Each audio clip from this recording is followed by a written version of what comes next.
नमस्कार, मी सूरज गवळी. नुकताच सुप्रीम कोर्टाने एक ॲट्रॉसिटी बाबतचा एक महत्त्वाचा निर्णय दिलेला आहे. सुप्रीम कोर्टाचा असा निर्णय आहे की ज्या वेळेला एखाद्या व्यक्तीवर अनुसूचित जाती, अनुसूचित जमाती अत्याचार प्रतिबंधक कायदा म्हणजेच आपण त्याला ॲट्रॉसिटी असं म्हणतो, या कायद्याखाली ज्या व्यक्तीविरोधात गुन्हा दाखल होतो, तो ज्या वेळेला तो आरोपी होतो, त्या व्यक्तीला, त्या आरोपीला अँटिसिपेटरी बेल म्हणजेच अटकपूर्व जामीन देता येणार नाही, असा महत्त्वाचा निर्णय सुप्रीम कोर्टाने आता ह्या 2 तारखेला दिलेला आहे. फार महत्त्वाचा निर्णय आहे.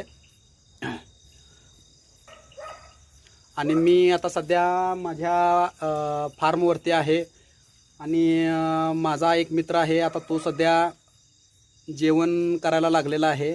त्याला मी सांगितलं की तू जरासं जेवणाकडे लक्ष दे आणि मी सुप्रीम कोर्टाचा जो काही महत्त्वाचा निर्णय आहे याबाबत 1-2 मिनिटाची क्लिप बनवतो.